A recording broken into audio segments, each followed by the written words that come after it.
Hello,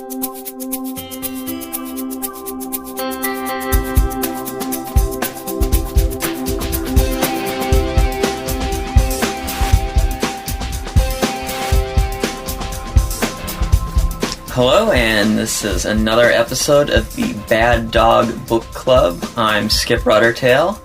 And I'm Toonses, the cat who could take public transportation and lie about driving. And this is episode 4B of the book club, where we discuss Whyte Yote's story, 1 Week. Is Whyte Yote, Whyte Yote? See, Whyte I usually call him Whyte Yote, but he does have that little accent mark over the E, so yeah. I assume he's emphasizing the... Some people say coyote, some people say coyote. Yeah, even if that might be like the correct way to do it, why not throw a little difference in there? You know? Yeah. So what would you suggest? Like Whyte Yote sounds just like much more crisp, much more clean. I like that. It's like Whyte Yote. It's just two quick accented syllables. I like it. Because if you do it Yote, do you have to be like Whitey Yote, and is that offensive? It's like It's like A Wyatt Man. Right. A Whyte Yote. There you go. It's not a very flattering introduction, though. So, I really like this story. Mm-hmm. It was a little bit of a downer, but, next week we'll have a little more pick-me-up. But, did you like it? Oh, I loved it from a writing standpoint. The imagery was just wonderful. That's the thing that always sets me off, too. All right. Just some nice, vivid imagery. Is there anywhere you'd like to start? Well, you picked this story. Would you like to let us know, for the listeners out there, just kind of how we came to choose a story for the podcast, how it came to us, like where you found it? Well, actually, I hadn't read this story before we had picked it for the selection. You assured me it was wonderful, and I was not disappointed. Oh, well, good. There you go. Whyte Yote is one of my favorite furry short story writers. I really have loved his stuff for years, whatever it is. And so I went to him, actually, and said, hey, we're starting this thing up. Can you give me a story? And he sent me 3, actually. This wasn't even my favorite. Oh, it wasn't? Which one was your favorite? My favorite was a story called AI. AI? Which I think we'll be getting to probably in, 6 months or so. But it dealt with... Are you ready for this? Yeah. It dealt with a holographic fur. Oh, dear. Another one? Yes. Yeah, so, okay, we had to put this off it would have been another... created fur. So I was like, man, I love this. We've done too many. Have to give it a break. So we'll do that in a few months. So stay tuned. But this is I really like too. And I liked it because for a couple reasons. As we know, a lot of furry fiction is done in kind of a fantasy or a futuristic setting. Yeah. And this is done in a contemporary setting, which you don't always see. And it's done in a contemporary setting that I think is aware of contemporary realities. Yes. And, it's always interesting, I think, why do you, in that case, choose furs instead of people? And that's one of the things I'd like to talk about today. Like, if you're telling this story, why are you telling it with furs? I see. And people, I do think, tend toward the fantasy when it comes to furry literature because it just, befits the expectation of, these anthropomorphic characters that obviously don't exist in real life. So it actually becomes a little bit more difficult to adapt them to a contemporary kind of real-world setting because you end up having to take these explicitly non-human traits and express them in absolute human terms. And this is kind of the process of translation between these two worlds, making them real, or at least trying to make them more real, is interesting sometimes in what it might highlight about just the way things are viewed. Yeah. That's what I liked about the story, because it does, we did swear off the artificial fur thing, but this does kind of continue the theme of, some political kind of statement within the pulp itself, or maybe we're just reading that into it because we're pretentious. Yeah, so there's always that as well. Yeah. That's something I think, we'll probably revisit throughout this series, if you will, or this show, if you will, kind of, why furs in this case or not. And we've touched on it a little bit already, I think, a couple times. Talking about that one of the strengths of sci-fi is that you can discuss current issues from a distance in a way. So if things are particularly emotive, issues of religion or, freedom or class, they're a little bit easier to discuss from this sort of created distance. And even a contemporary furry story, because they're animal people, you can tell a contemporary story with this bit of distance, I think, put in there. Yes. There's that degree of removal that's just necessary sometimes. Right. And also, and I think it's quite fair, and I think you'd agree with this, knowing you, we'll see. I think it's also okay to say, I like writing about furries, too. And sometimes that's a good enough reason. Yeah, why not? Especially if you're trying to express certain emotions or ideas that might be aided by this certain tool, if you want to think of it that way, of having the furry characters that you can manipulate in certain ways that you couldn't manipulate like a personal character. Mm-hmm. That's generally what when people ask me what furries are, I tell them that in my view it's kind of like a shared language that is just kind of manipulated for different ends. So we see an otter person, and maybe depending on what different views you might buy into, that otter person represents some kind of personality trait or ideal that you might aspire to within your sexual desires that is kind of represented visually here. So you can't quite, maybe you like a person who's athletic, a person who is like active, always wants to be like the star of the team, and you just attract to that kind of personality. You might not be able to get that through in just the representation of a person who is just kind of more generic. But if you attach these traits to an otter or something like that, who just by way of their species would endear to this kind of profession, would excel in this kind of field, and would just be so appealing to you, it kind of opens up these possibilities for getting these ideas across. That's kind of what's interesting about writing in furry terms sometimes, and why I usually write pulp. Right. Because it's good for branching out on these ideas of sexuality.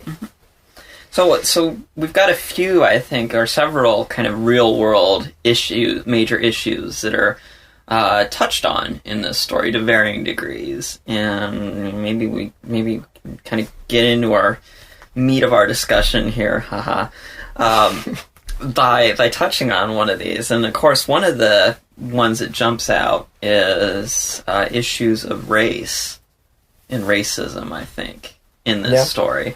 And we did get a comment. Should we read the comment? Okay, this was commented on by Kabayama.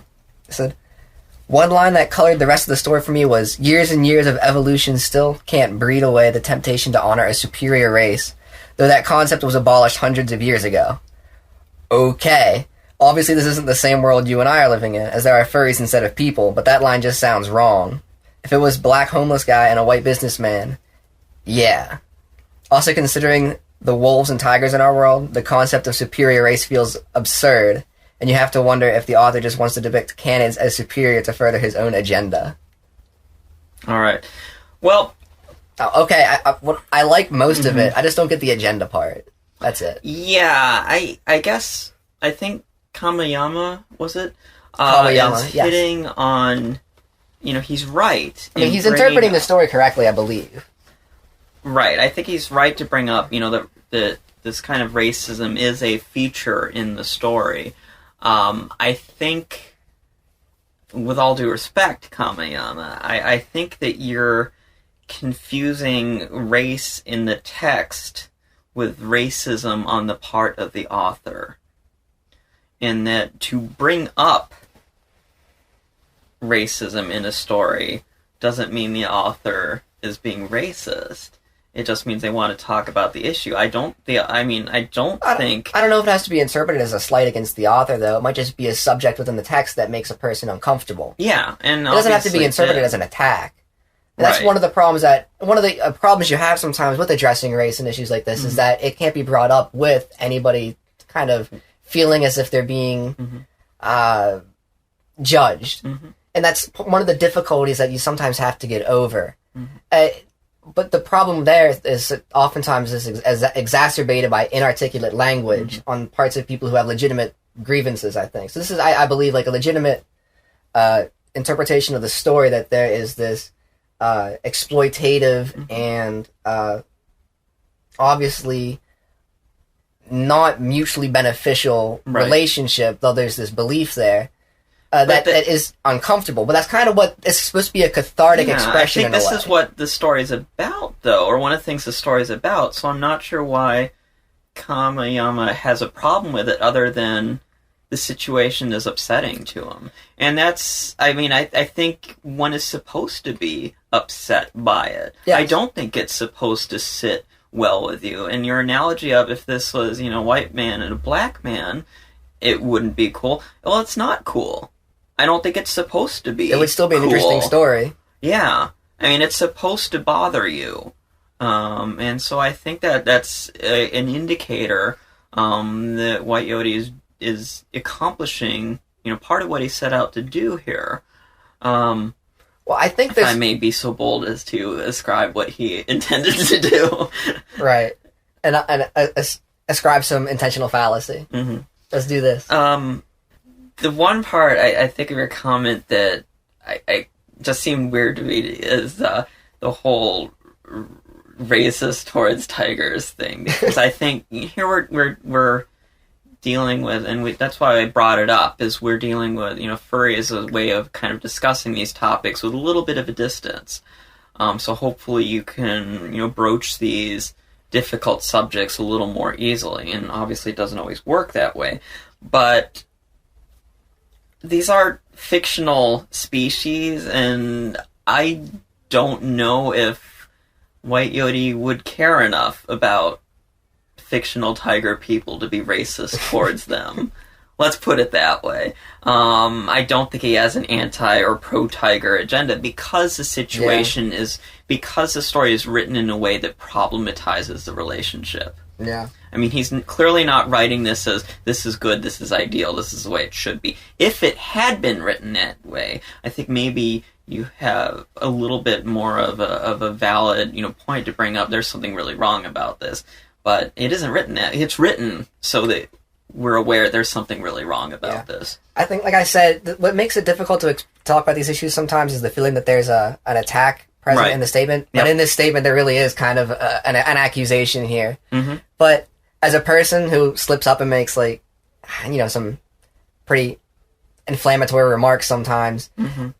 I try to be defensive of at least the heart of the statements, even if I think people are a bit maybe ungracious in making them. And I think he's got a point here. Oh, I agree. Although you do have to admit that I think a person would be right to be uncomfortable by this, as you said. Mm-hmm. But that doesn't mean that for everybody that needs to be a part of the enjoyment of it. Right. It can be a cathartic expression for somebody who has issues with this that are hard to otherwise express, but other people might not have any difficulty expressing these issues, might not have any even interest exploring them, and so it's more just of a frustration even to broach the subject and what they might themselves think in an inarticulate way. And I wanted to say also, aside from, I love the imagery in the story, it was incredibly vivid, it just excited every nerve, but there were some inarticulate examples of wording, such as, I disliked when he was introducing the doorman, who was described as an African-American zebra. And it's like, okay, if you're buying into the concept that species ties into race because they're, you know, geographically located, which is one of the, you know, determinators of what eventually becomes constructed as race, wouldn't African and American both be, you know, redundant? Because clearly he would be African because he's a zebra. I mean, I'm not getting my geography wrong here. Right, right. No, you're right. Okay, great. I don't get everything wrong. Great, awesome. And also, it would be implicit in the story that he's American because the story takes place, presumably, in America. And it's kind of like, just using that word when it is, well, I think from a writer's standpoint, not necessary. It does excite these emotions because it's not as, I believe, well. It's a little less subtle, I think, than the rest of the story. The kind of roles and origins of the other characters in the story, even though it's kind of an American setting, you know, we have to kind of infer the, you know, kind of race relationship or whatever of the wolf and the tiger and cats and things. And this one is, because it's explicitly stated as African-American zebra, it's a little, it's more directly stated, and it stands out because of that. When the other race relationships are more relying upon the reader to kind of infer and create these relationships. So I think that is a little bit incongruous, maybe. It's bluntness is what it is. Mm-hmm. Uh-huh. Yeah. It's bluntness for sake of getting the point across. Yeah. Which, it serves a purpose, but it comes at a cost. Probably wasn't needed in that situation, I'd say. You can argue otherwise. I would argue sometimes, whenever I'm writing pulp, and if you want to just take this as a pulp piece in and of itself, I do kind of recognize that people are not in the mood where they're going to be interpreting things on the kind of level they would be if they were, relaxing in a chair and like trying to dig into a hardcore piece of literature. They're kind of jerking off. Yep. And you need to, help them along a little bit. It's kind of one of the unfortunate, it's like seeing a beautiful building with like a really unfortunate handicap access ramp. Like, oh, that's so necessary. It's so necessary. You kind of need it, but the marble stairway just looks so much better. That's kind of how it feels sometimes. But wow, hey, that's a great image. ADA. I'd love to be ADA compliant. Gotta be. All right. One of the things that stood out to me, as an editor, and I think one of the things that a lot of writers are often told is, you got to make your characters real and all these things, and believable. And yet, and I think all that's done here. But if you noticed, there are no names in this story at all. No proper names. Our protagonist doesn't have one. The wolf doesn't have one. None of the three other characters that we see in the story don't have names either. Don't believe so, no. And so, I mean, what do you make of that as a writer? Well, one of the themes addressed in the story is the sense of namelessness or identitylessness. Or, like he says, he knows that the maid gossips about him, but what does he have to lose? There's no sense of reputation here, which a lot of people would associate with identity. So having no names absolutely reinforces this concept. I mean, if he's known as Greg or something like that, already you know him as Greg, which you might be able to put in a larger context just from knowing what his parents named him, or at least what he goes by. Well, and no, maybe on a deeper level, that would be something that he actually was his. Even if you wanted to go really metaphorical, because this guy really doesn't have anything. No, and that would be something that would be his, and so maybe it's and I think it's kind of how he sees himself too, and how he is treated and seen, that he doesn't have a name. Now, the wolf not having a name is maybe a little less predictable if you're following that same kind of logic, because here's a guy who has everything. You have to think probably the guy does know his name. Oh, yeah. I think he doesn't use it out of respect. Okay. Is the idea. He doesn't deserve to use the name. Or, well, clearly the fellow is concerned about being found, being caught out, being caught. So I think he would probably... Why would he, out of respect, out of his own sense of preservation for this relationship, he wouldn't want to mention the name. I think that's is the idea that's getting across, which is intriguing.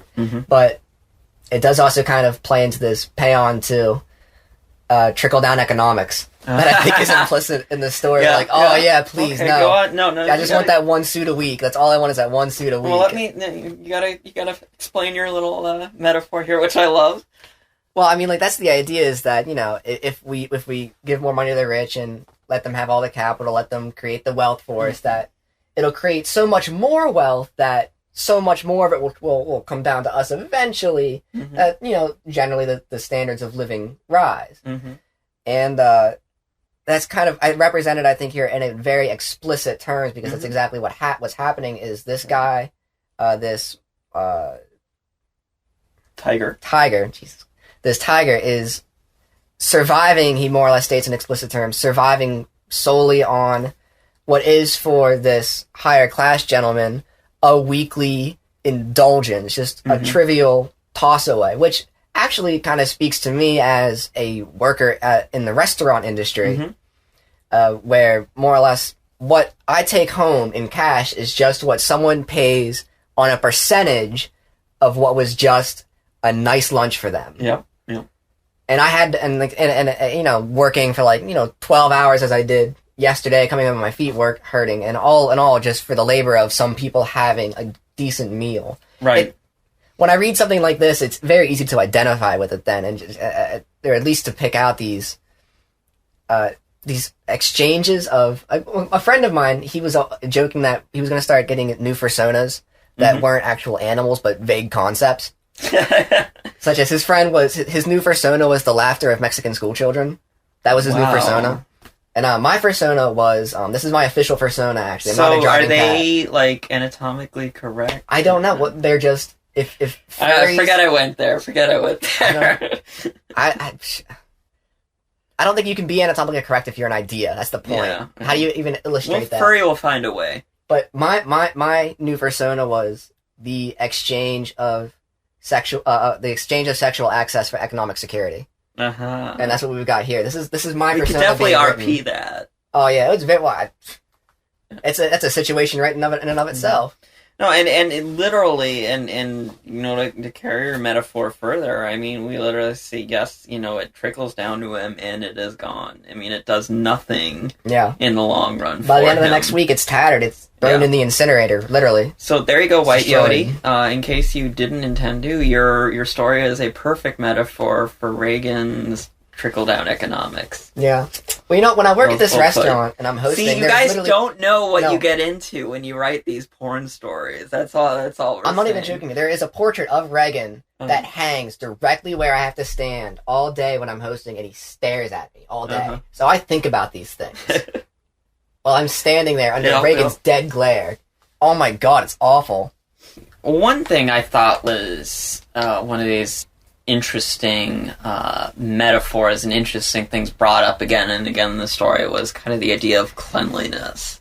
And how that ran throughout the story. The tiger is filthy, you know, and that's basically as soon as we see him, we're told that he's grungy and filthy, and he gets taken and held even though he's filthy, and he gets taken in, and the first thing, you know, that happens to him as the wolf washes him.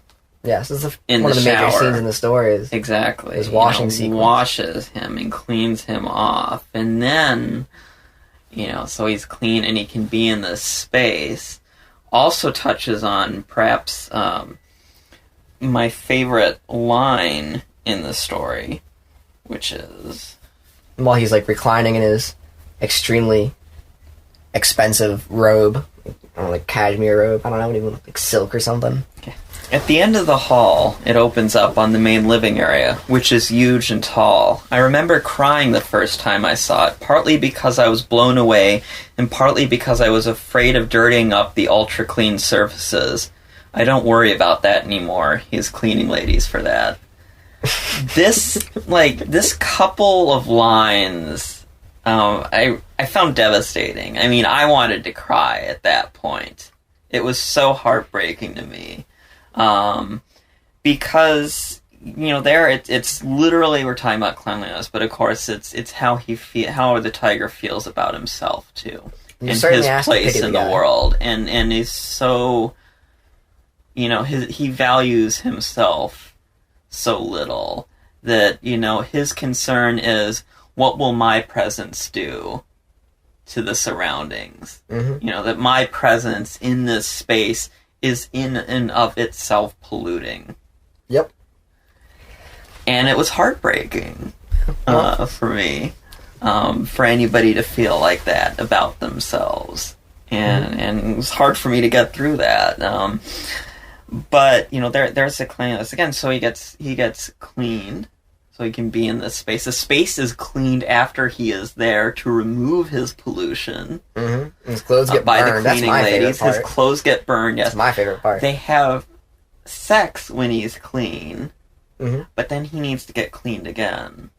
Because now he's sticky and wolf cummy, and tiger cummy. No, actually, nope. It's tiger cum. Because the wolf comes inside him, so he has to get cleaned of what he himself leaves. You know, he has to get cleaned of his own pollution on his body. And then he's sent out clean into the streets, where he will pollute everything again. It's like the cycle of winning scratch-off lottery tickets. Like, oh yeah, I won $10. Who cares if I spend $100? This guy just gets just once a week, and like it's all he needs is and he's cleaned up, and he must feel kind of deluded, really. He must feel kind of I must at least a little bit taken advantage of is how I must feel, but he keeps going on with it. Like what I was always wondering about in the story was if he seems so convinced that this guy really truly loves him, why does he make him sleep in the shadow of the building in which he sleeps, which is one of my favorite lines in the story. Yeah, man, that's the horrible thing I think about this story, is that we're told, oh, I know he'd love to, keep me here, but he doesn't.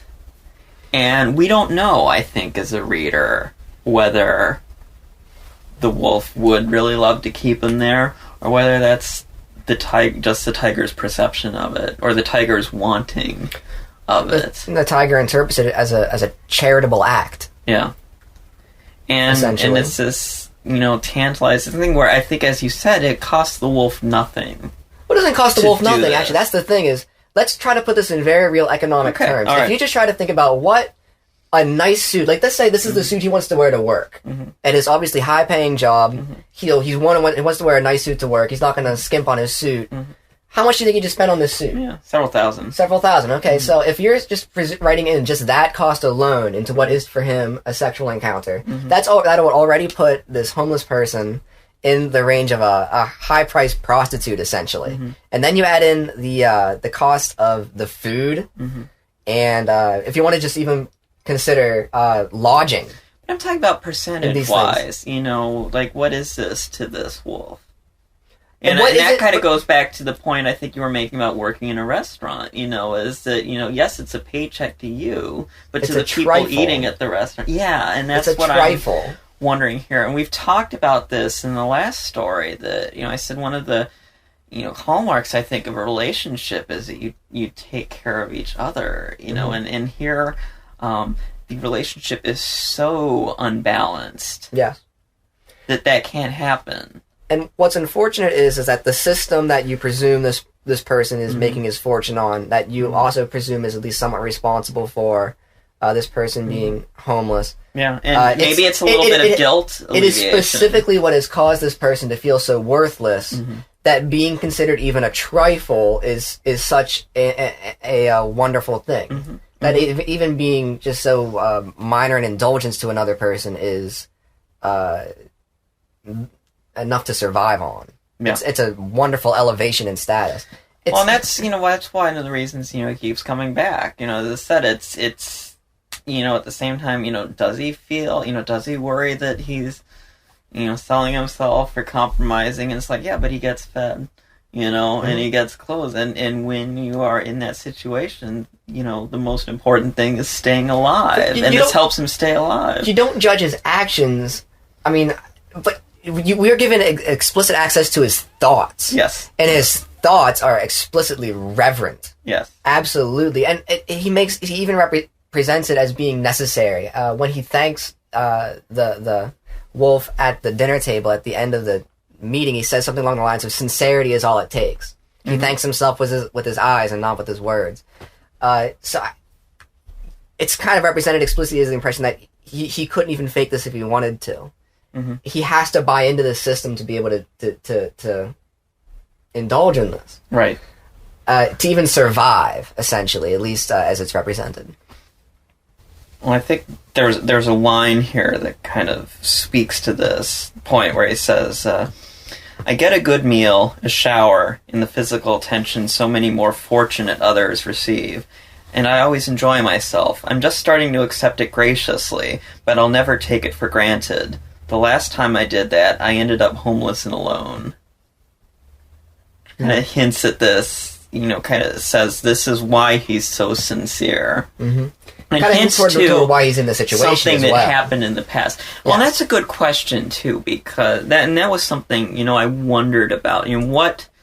What's wrong with him, almost, in a way? Because, as you know, I wonder what so many of the homeless people in the U.S. are, have various mental problems that they never got treatment for, because, as we know, neoliberalism, social services have been cut back and all these things. Yeah. And so that's very common among the homeless. They either have, post-traumatic stress from the war, or they've got various mental issues, or schizophrenia, or medication problems. And, what happened to this tiger? And there are just these little hints that something happened in the past, but we aren't sure what. And he appears to be aware at some... There's that line about the raccoon who operates the elevator saying, I could do this job if I had an address. So it seems like he's very aware there's a very thin line kind of separating him from what he could be, or a normal life. And he's just on the wrong side. But it's a very hard line to cross. And I think that's a well-stated, I think it's a well-done depiction on Whyte Yote's part, because it is. There is such a social stigma attached to being homeless. Yeah. One of my favorite services that is offered sometimes is like free cell phones. Just because if somebody is underprivileged or homeless, just being able to give somebody a phone number to call on an application is the difference between being able to get a job or not. But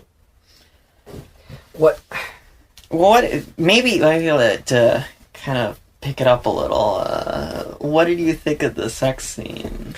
Well, what I generally like about domination submission stories, which I do tend to write a lot personally, is that it's kind of it puts things in a binary, and binaries make things easy to understand because it's good versus evil, up versus down, whatever. Just these things that are. If you want to date it back to the development of human history, you have like the development of religions where God is suddenly opposed by this devil figure that didn't exist before. So now rather than just being this one primary force, there's these two primary forces that pull in opposite directions. They create these, and we know now we're starting to get a little bit more complex, and it's more like networked, and there are different points and vertices along this, not just a binary. But the binary has been around long enough to be able to understand. Well, Western culture is very about binaries. Yeah. But the strange thing is, this isn't like your typical domination submission story where, like I said, I love the imagery. Usually, however, this is kind of different imagery because usually it's much more visceral and it's much more following the actions. While this takes place much more in the head of the character. So it's not like, oh, I did this to him, he did this to me, we did this to that, and we turned this way.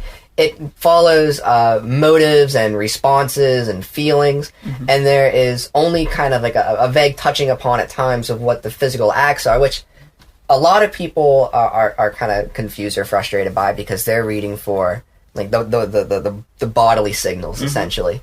But for other people, like the more intellectual aspects of it are benefited by being able to put them within this construct that is very easy to break apart and understand these binaries.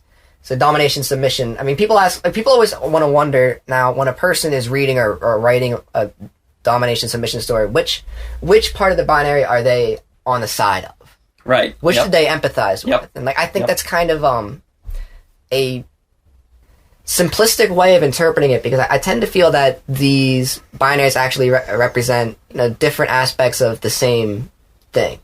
So you wouldn't say like what does the author or does the reader want to identify with the wolf who has all the power in this relationship, who is almost a villain if you want to interpret it in a more cynical light, which some people would probably enjoy doing even. Or if you want to identify more with the tiger who is absolutely powerless, it's not quite like that. You probably see even within yourself aspects of both characters, and you can explore them both at the same time within this singular concept. That's what works very well with these with domination submission stories. That's what I like about it. And also it helps with the images being contrasted between like clean and dirty. Because it's very easy to see a transition when a character goes from being described in these very grungy terms to being described in very clean and crisp terms. It's just it's just a change in language. It's a break in the pace. It helps quickly lighten up the concepts that you want to cover, which you need to do sometimes when you're writing pulp, because you're not going to usually extend it, or at least I don't. You don't usually extend it as far as you might a serious work. People don't have that long of attention span, right, or that much stamina. Yeah, I mean, I thought it was, as you said, it's very kind of introspective, but I thought it was very well written, and the sex scene was definitely hot.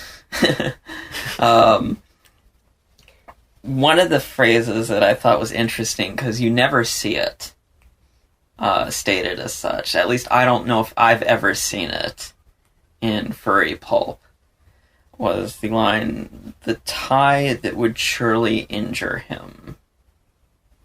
There was this, the wolf is fucking him and holds back from tying with the tiger because the tie would injure him. Yeah. I don't know if I've ever seen that in a furry story, where they're dealing with anatomically correct canines, because usually, and maybe we can draw another connection here, usually the tie is like the, what people ask for. I think it implies this intimacy, because you are, literally tied together for the next 20 to 40 minutes. Disgusting. Wow, somebody has intimacy problems. Yeah, okay. I want to go play video games. All right, well, most other people, not Toonses. Awful. I mean, really, I'm gonna go make a sandwich. Thank you. But I mean, you'll agree that traditionally, in most furry, that's how it's interpreted. Yeah, the knot is this intimate thing. You don't see, something like natural, unless purposely in the story there is an intent to cause injury. In some stories there are, but when there isn't, the story isn't about that per se. You don't see this issue discussed, and you don't see it brought up that way. That to have kind of, I suppose, the ultimate sex with this wolf would injure him. And from the perspective of someone who really isn't into the anatomically correct stuff, but interpreting it like from a writing standpoint, it's interesting in that it's like, what's the famous quote? If you bring a gun on stage, eventually you want to fire it. Yeah. From a writing standpoint, it's interesting that this last card isn't played, so to speak, because oftentimes, when you're going into a store, you have these the tools that you can kind of work with, like the aspects of the character. We'll never get it in, and then they do. That's what everyone wants, because it's explicit, and they want it because it's. And I think that's. I mean, I really feel that this is a metaphor of, again, they can't. It tones it down a level. They can't. They always have to hold back in some way. Makes it just a little bit less even in the bedroom, they have to hold back. Just in practical terms, it makes it just a little bit less smutty. Yeah. Which I like. I mean, not everything has to be smut. All right. Just a degree less. So, I mean, all in all, I think it was... I mean, like I said, I really enjoyed the story. I thought it brought up a lot of interesting points. I really feel for our tiger protagonist. Mm-hmm. You're certainly asked to pity the hell out of him. And it's interesting because I want to sympathize with him in that he clearly loves the wolf. Isn't that kind of condescending? So I want to think better of the wolf because the tiger loves him. Oddly enough. I mean, this is how I find myself feeling. I don't think very well of the wolf because he is not willing... he is in the position where he can do something, and he's not willing to do anything of consequence. But, I don't want to pity him. I want him to have power and control. That's what I want. I'm just frustrated the whole time. I think so, yeah. I mean, it's an interesting response to get to a story, just to be so angry at the character that you want to feel so that you're being asked so pleasantly to pity, and you really should. But oh my goodness, but I think that's it's a well written story. Then it reminds me we can feel so strongly about what's happening to the characters in this story. My response reminds me to a lot of the people's responses to Holden Caulfield and Catcher in the Rye. Which a lot of people say, oh yeah, it's a great story, but that kid's just fucking irritating. And it's like, oh yeah, okay, great, he's irritating, but, I mean, isn't that alright? But, Yeah. I thought it was interesting. So I hope it gave a lot of people stuff to think about. So, and good story. So thank you, Whyte Yote, for reading it. Thank you, too, to Andrew Rabbit of Rabbit Valley for reading it for us. Mm-hmm. You did a fantastic job. And if anyone out there is interested... Thank you, our first guest reader. Yeah, anyone else out there interested, just shoot us a line. I'm toonses@drivingcat.org. Yeah, and I still have gotten surprised responses from people like, oh, I didn't know you wanted readers, or, oh, I didn't know you were asking for stories. And it's like, we've only done this every week, guys. So yes, if you have a story you want read, send it to us. I'm liking a lot of the responses. If you are interested in being a guest reader, send us a note. baddogbooks.com/book club. It's that easy. Yep.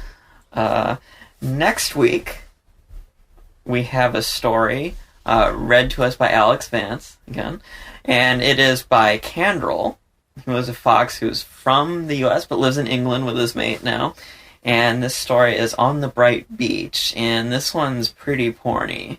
It's more of a pick-me-up, too, right? Yeah, oh yeah. It's definitely, it's a happy ending. So yes, we had a couple downers in a row. So this story's going to be that ice cream sundae you so deserve after a hard week. This is a happy ending. It's got lots of sex in it, and it's got gay sex and straight sex. So, we don't want to get too gay either here. I mean, we are. That's the standard you're applying. We want to, make sure that we read, straight and bi porn stories as well. So yes, this will satisfy several things that have been missing in our podcast life. So stay tuned for that one. It's a good one. Is there anything else you want to add this week? No, I think I'm good. Nice. Right. Thanks for coming in, everybody. Really appreciate it. You've listened. This has been episode 4B of the Bad Dog Book Club. It was Whyte Yote's 1 Week, read by Andrew Rabbit. I'm Skip Ruddertail. I'm Toonses.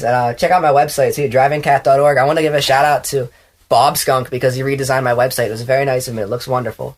Awesome. Check it out, drivingcat.org if you're 18 or older, because it has porn on it. Yes. And our editor is Alex Vance. So check us out at www.baddogbooks.com/book club, and we will see you next week. Ciao, everybody.